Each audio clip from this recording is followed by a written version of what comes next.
Thank you very much. I appreciate this opportunity.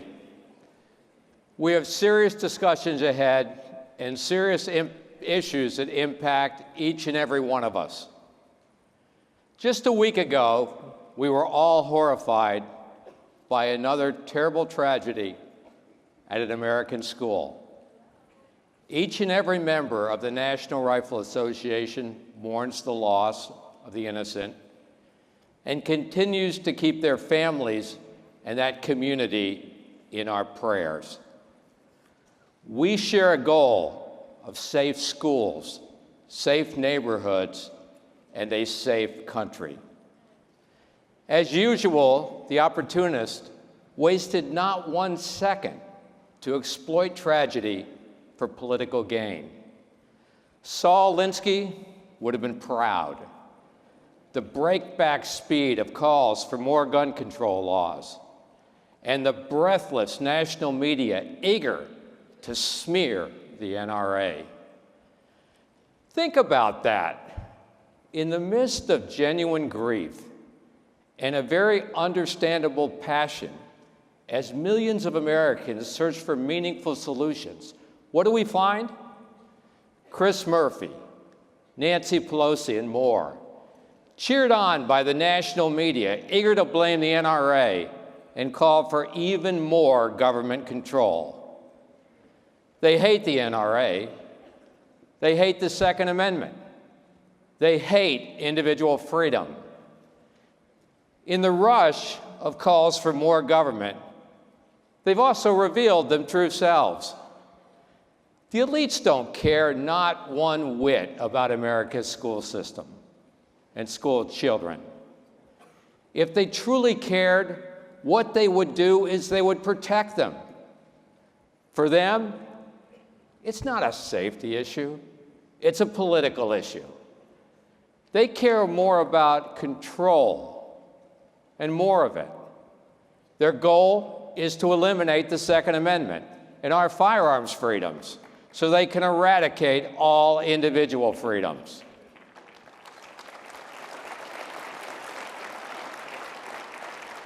What they want are more restrictions on the law-abiding. Think about that.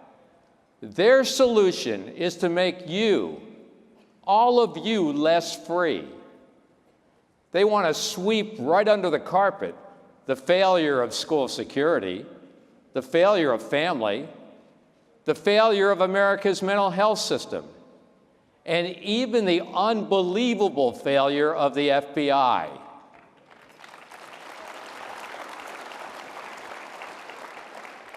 They fantasize about more laws stopping what other laws fail to stop. The truth is, laws succeed only when people obey them. That's what the law-abiding majority in this country practices. But once again, so many existing laws were ignored. Their laws don't stop illegal criminals from crossing our borders every single day. Their laws don't stop the scourge of gang violence and drug crime that savages Baltimore, Chicago, and every major American community. Their laws haven't stopped the plague of opioids and Chinese fentanyl from Mexico that floods American streets and kills victims every single day in this country. No wonder law-abiding Americans all over this country revere their Second Amendment freedom to protect themselves more than ever. They don't care if their laws work or not. They just want to get more laws, to get more control over people. But the NRA does care. We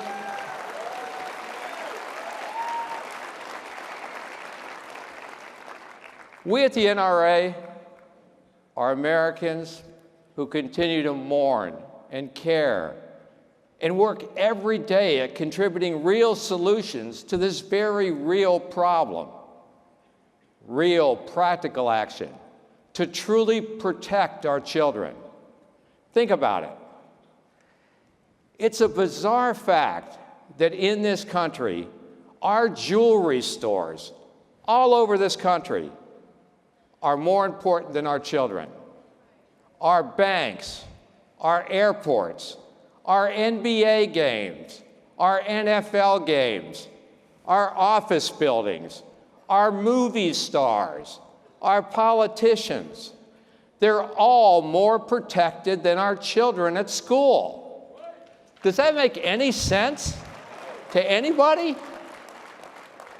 Do we really love our money and our celebrities more than we love our children? Can we answer that question honestly? Any of us, can we answer that question honestly, knowing that we surround and protect so much with armed security while we drop our kids off at school that are so-called gun-free zones that are wide open targets for any crazy madman bent on evil to come there first? In every community in America, school districts, PTAs, teachers' unions, local law enforcement, moms and dads, they all must come together to implement the very best strategy to harden their schools, including effective, trained armed security that will absolutely protect every innocent child in this country. And that has to happen now. Evil walks among us, and God help us if we don't harden our schools and protect our kids. The whole idea from some of our opponents that armed security makes us less safe is completely ridiculous. If that's true, and just think about this, if that's true, armed security makes us less safe, let's just go ahead and remove it from everywhere. Let's remove it from the White House, from Capitol Hill, and remove it from all of Hollywood.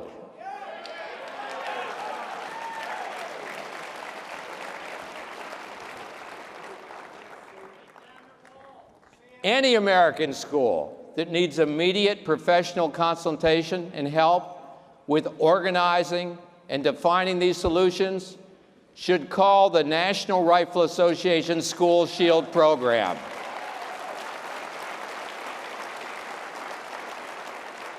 And we will provide immediate assistance, and we will also provide it absolutely free to any school in America.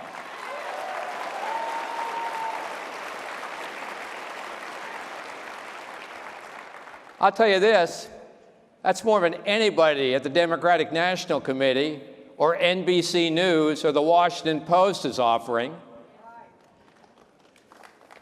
But you know what?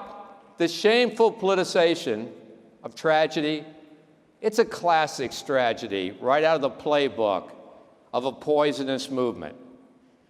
In my 3 decades of leading the NRA, I've had the pleasure of working with a number of Democrats who believed America to be the greatest country in the world because of our free market capitalism and because of our individual liberties.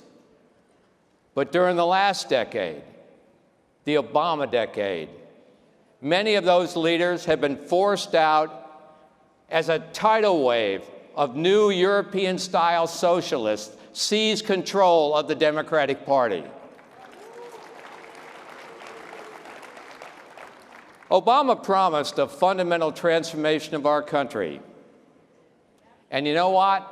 It began with his own national party, a party that is now infested with saboteurs who don't believe in capitalism, don't believe in the Constitution, don't believe in our freedom, and don't believe in America as we know it. Obama may be gone, but their utopian dream, it marches on. And President Trump's election, while crucial, can't turn away the wave of these new European-style socialists bearing down upon us. I'm not just talking about Bernie Sanders. I mean, he's near the end of his career. But how about Kamala Harris, Elizabeth Warren, Bill de Blasio, Andrew Cuomo, Cory Booker, Christopher Murphy, and Keith Ellison? They are not Democrats in the mold of John F. Kennedy or Tip O'Neill. They hide behind labels like Democrat, left-wing, and progressive to make their socialist agenda more palatable. And that is terrifying.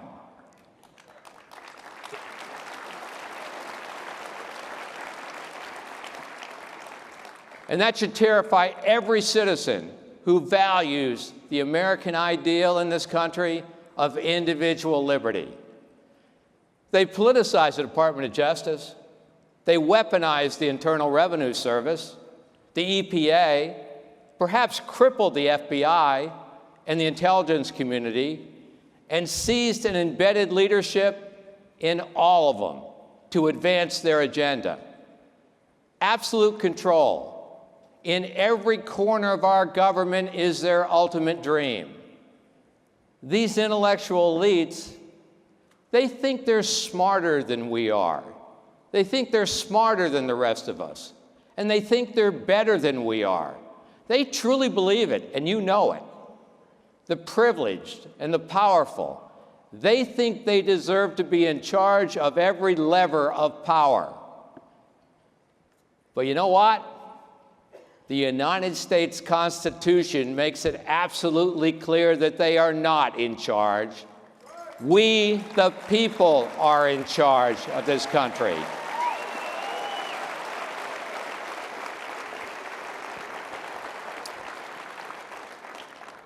But Washington, oh my gosh, this city, it likes to ignore that. Our intelligence community shrouds everything in secrecy, driving into darkness every dirty memo and every dirty institutional secret and memory in the name of national security. But when the leaks come, as so often occurs in the light of day, it reveals nothing about the security of our country, and it reveals everything about the corruption of those in power.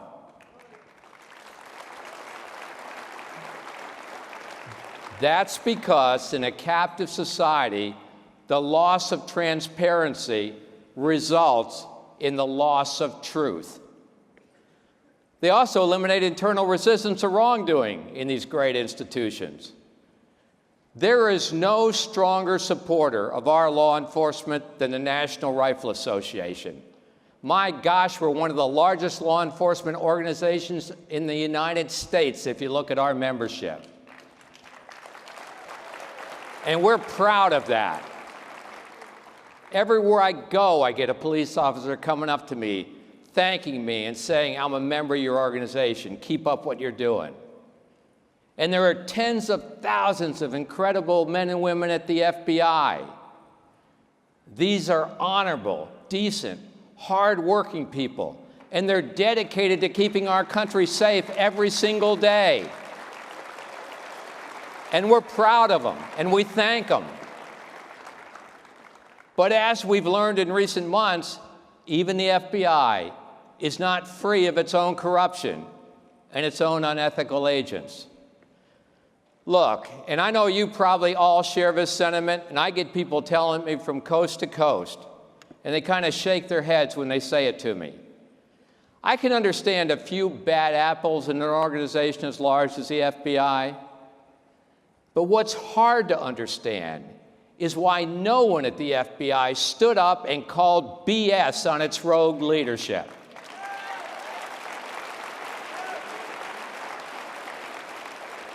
I mean, really, where was the systemic resistance and repulsion that should protect every powerful institution that serves us? The lowest-ranking Marine knows to resist an unlawful order. The rank and file in every powerful institution must police its own leadership. But still, too much, of today's Washington, no one speaks out. No one challenges authority. Everyone keeps their mouth closed and their heads down, and that's exactly how socialistic societies function. When leaders do whatever they want, when resistance and repercussion disappears, and when the fundamental concept of moral behavior is expunged, the state rules the day. And anyone who attempts to resist is smeared right into submission. Yep, you know it. Ah, yes, the art of the smear. We do live in the socialistic age of the art of the smear. Doesn't have to be true. It just has to stick somewhere, anywhere. It's designed to degrade, destroy, and it's all over the national media to serve their agenda. And socialism is a movement that loves the smear. Racist, misogynist, sexist, xenophobe, and more. These are the weapons and vitriol these character assassinations scream to permanently hang on their targets and create a growing segment of victims. Because socialism feeds off manipulated victims. You name the group, and they will find a way to turn them into victims. They keep their movement growing by finding someone to be offended by something every minute of every day. From the Occupy movement, to Black Lives Matter, to Antifa, they agitate the offended, promote uncivil discourse, and ignore any sense of due process and fairness to destroy their enemies. The elimination of due process is the very gold standard of the socialist state. Imagine this, and this happened and it's true. Imagine telling an elderly couple that because they sought help to do their taxes, that they could no longer exercise their fundamental Second Amendment right. That's exactly what Obama did. His administration proposed that some Social Security recipient who granted financial authority to a family member, friend, or financial professional was banned from purchasing a firearm. No questions asked, just like that. Good, law-abiding people were automatically and unjustly declared mentally incompetent and put on a new government list. And oh, how socialists love to make lists, especially lists that can be used to deny citizens their basic freedoms. And now some people are calling for a new list of anyone who has sought mental health care to deny them their Second Amendment rights. Look, and this is really important, and you never hear this on the national media. So I want to say it to all of you now, and I need your help in telling all of America this because it's the truth. The National Rifle Association originated the National Instant Check System. It was our bill. No one on the prohibited persons list should ever have access to a firearm. No killer, no felon, no drug dealer.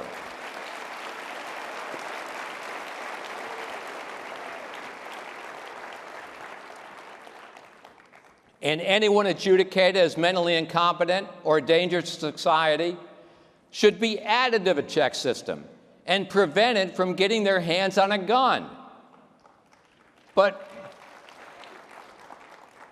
watch what I released 3 years ago, and the media machine all over the country, they so callously and completely ignored it. Watch this. Here's what the media won't tell you.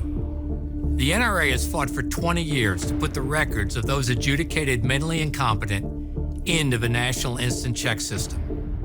And until the politicians demand that they are submitted, killers who are legally prohibited from owning firearms will walk into gun stores and pass every background check they take. So if they really wanted to make a difference, the media would lead every newscast with a reminder that the names of millions of violent felons, criminal gangbangers, and adjudicated mentally incompetent and dangerous people are missing from the background check system. But no one gets ratings by telling the truth about how to stop mass killers. So they don't report that 38 states submit less than 80% of their felony convictions to the system, leaving more than 7 million felony convictions in the dark. They don't tell you the truth. Instead, the only thing the average American has heard about background checks is the absolute fallacy that what we need is more. The system is only as good as the records within it, and the records only get submitted if the politicians demand it. What are the Oregon killer, the WDBJ killer, the Charleston church killer, the Santa Barbara killer, the Maryland Mall killer, the LA Airport killer, the DC Navy Yard killer, the Aurora movie theater killer, the Tucson killer, the Virginia Tech killer, and both Fort Hood killers have in common: every single one of them passed a background check. If you cast a net and the fish swim through the holes, you don't need a bigger net, you need tighter holes. But when it comes to a background check system that's missing the names of millions of prohibited people, the politicians don't want to fix it. The best kept secret is that the National Instant Check System wouldn't exist at all if it weren't for the NRA. It's true. Back in the 90s, President Clinton forced passage of a mandatory waiting period on every handgun purchased in America. Not a background check, a wait. But NRA said as soon as the technology was available, their wait had to be replaced by an instant background check done by the dealer at the point of sale. NRA supported it, NRA got the votes, and NRA got it passed.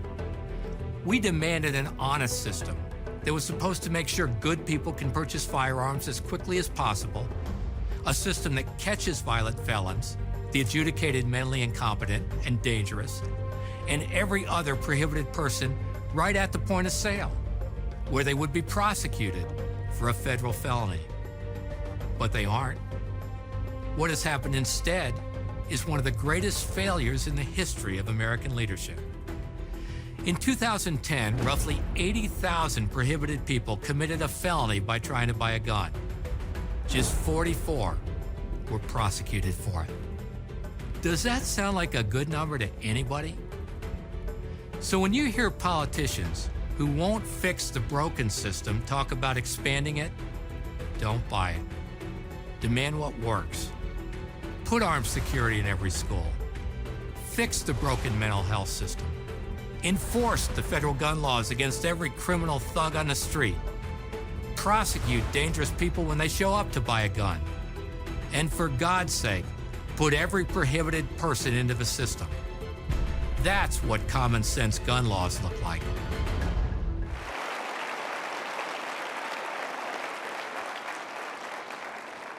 You know, the whole discussion of the Second Amendment and the gun issue in this country has become so dishonest in the national media and so dishonest among the politicians that you can barely stand it.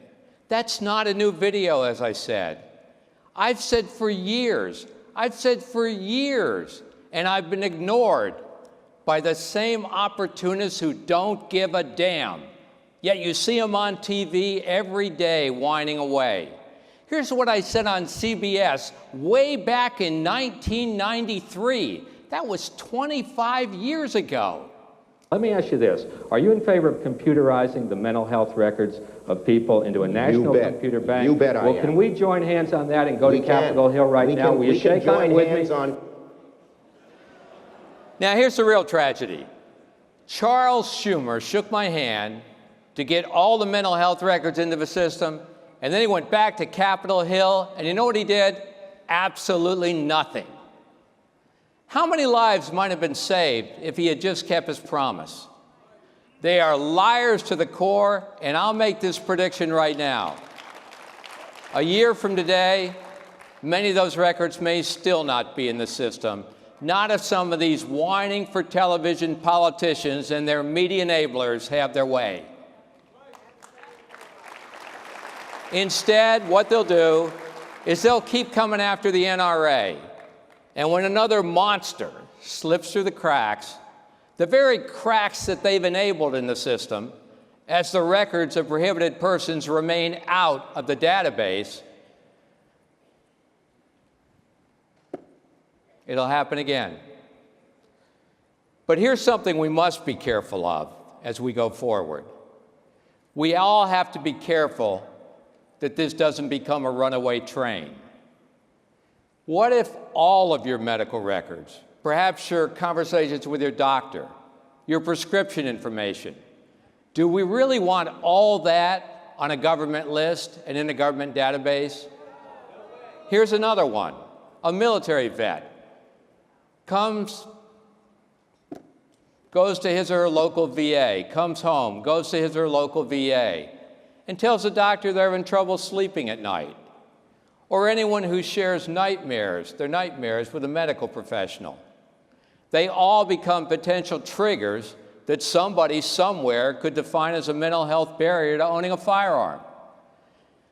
I even heard a television pundit recently suggesting that people seeking to buy a firearm should be interviewed first. I mean, interviewed first? Who's going to conduct that interview? And what will they ask? That's the challenge we as a free society face. How do we create a step along the way called due process that protects the innocent, law-abiding people of this country from being falsely accused, politically abused, and permanently stigmatized unjustly? Come on. Socialists oppose all of our most fundamental freedoms enshrined in the Bill of Rights. They don't like free speech any more than they like the Second Amendment. They like only limited speech, controlled by them through safe speech zones where they can shame the outspoken or riot to shut them up. If you still think we have full First Amendment freedom in this country, try going right now out to Berkeley and speaking out in favor of conservative causes or even the Second Amendment.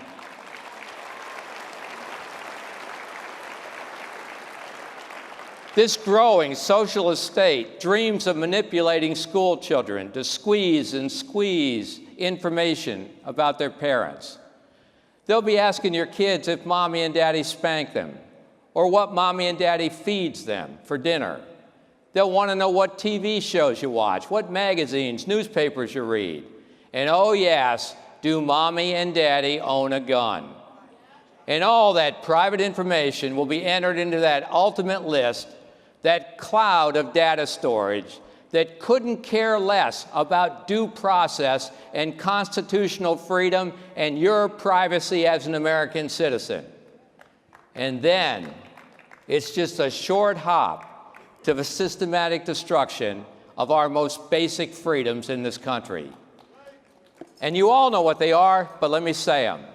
Family, faith, individual responsibility, and self-destiny, a free market economy, patriotism, respect for our national flag and national anthem, personal liberty, and justice for all. Going back a decade or more, these essential freedoms and these essential values have been increasingly and sadly ridiculed and disrespected and diminished in this country. And it won't take long, if we stay on the path we're on, to erase them completely. That's the real consequence of this new socialist wave in America. You know, I hear a lot of quiet in this room, and I sense your anxiety. And you should be anxious, and you should be frightened. If they seize power, if these so-called European socialists take over the House and the Senate and God forbid they get the White House again, our American freedoms could be lost and our country will be changed forever. And the first to go will be the Second Amendment to the United States Constitution. History proves it. Every time, in every nation in which this political disease rises to power, its citizens are repressed, their freedoms are destroyed, and their firearms are banned and confiscated.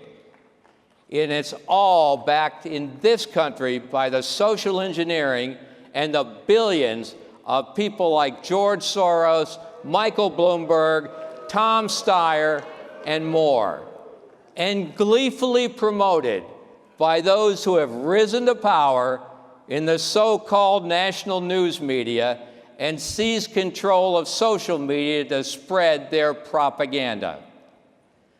They don't tell us news, and you all know it, and people know it all over the United States. They say it to me every day. They don't tell us news. They tell us what we need to think. That's the way it is these days.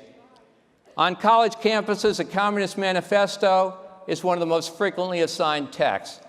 Karl Marx is the most assigned economist. And there are now over 100 chapters of Young Democratic Socialists of America at many universities, and students are even earning academic credit for promoting socialist causes. In too many classrooms all over the United States, and I know you think about this when you decide where you're going to send your kids to school, and your kids think about it too. The United States Constitution is ignored, United States history is perverted, and the Second Amendment, freedom in this country, is despised. You know, some people out there think the NRA should just stick to its Second Amendment agenda and not talk about all of our freedoms. But real freedom requires protection of all of our rights. And a Second Amendment isn't worth its own words in a country where all of our other individual freedoms are destroyed.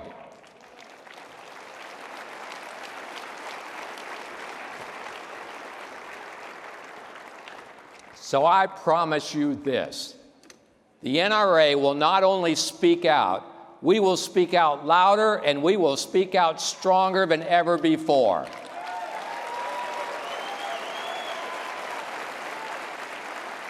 We will do it through NRA TV and our media operations, which will expand to reach a growing audience of Americans that are looking all over this country for the truth. They're going to do it with strong voices like Dana Lass that you've just seen, Dan Bongino, and others who are engaging in new programming to make our message just as accessible as NBC, the New York Times, and the rest of the so-called national news media. Let's be clear. We are never talking about an armed resistance against the socialist corruption of our government. We are always talking about a resistance armed with the United States Constitution and the Bill of Rights in our country.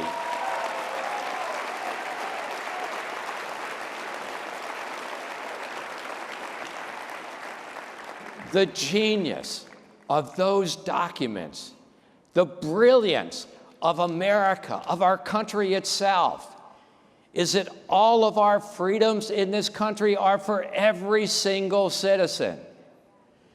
And there is no greater personal individual freedom than the right to keep and bear arms, the right to protect yourself, and the right to survive.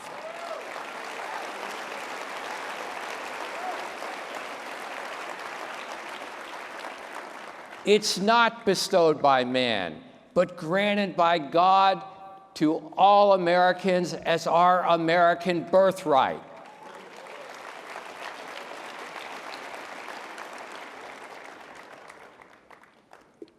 So I call right now today on every citizen who loves this country and who treasures this freedom to stand and unflinchingly defend the Second Amendment, the one freedom that protects us all in this country.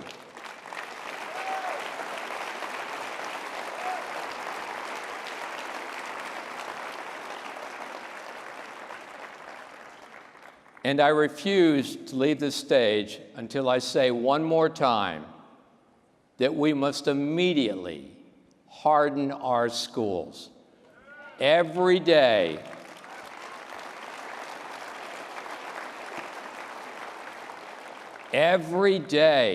young children are being dropped off at schools that are virtually wide open, soft targets for anyone bent on mass murder.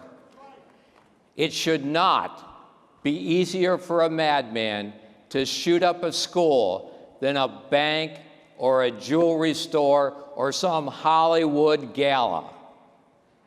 Schools must be the most hardened targets in this country, and evil must be confronted immediately with all necessary force to protect our kids.